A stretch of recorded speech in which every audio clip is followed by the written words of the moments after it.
did an excellent job, especially for this character, Donald Pierce. I know there's not a lot of information about that character out there. Yeah. But after you taking on this role, if they didn't know who that character was, they definitely are going to know who it is now.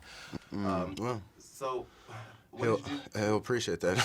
No, I'm serious. I'm serious because I was like, okay, they're going to put Donald Pierce in this, so how is this going to really work out? But as I said, you did an excellent job. So to thank you prepare much. for this role, did you have to read any comic books that he was in? I didn't read a single comic, no. I thought it was, you can get kind of confused having too much information. Right. And the script was just so well written, man.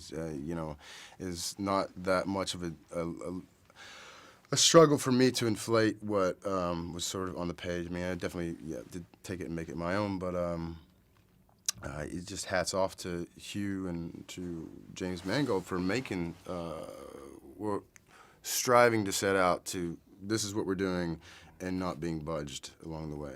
Right. Yeah, because every time I was anticipating every time that you were on screen, I was like, here he goes again. What is he going to do this time? Oh. It was just really intense. I'm sorry. It was just really, really great. Oh, good. Well, that's accomplished. Mission accomplished. That's good. Now, I know he has the robotic hand. So was some of it CGI and then some of it was actually prop? Basically, I didn't have to chop my arm off. I think that'd been like Or you have Oscar Wolverine's bait powers right now, there.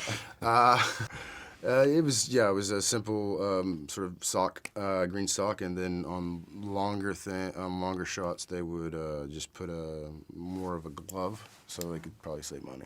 Okay, yeah. It's all about that. I was hoping that you were probably gonna rip someone's heart out and Totally. Some Terminator action in there. Now, not too much history has been known about this character, but I'm sure if you may or may not know that he is part of the Hellfire Club.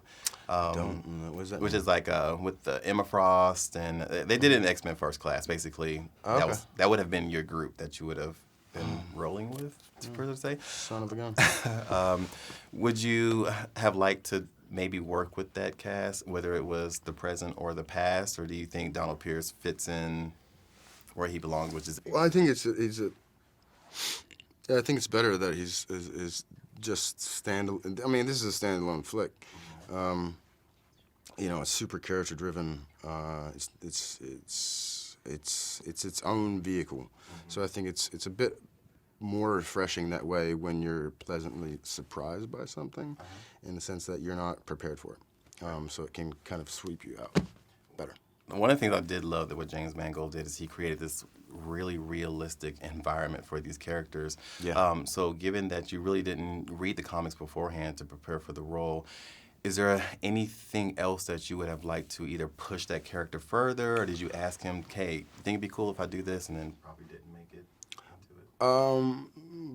into it? He gave me full reign. I like to, I'm more character driven, more character kind of flamboyant, and sort of the character choices that I like to make.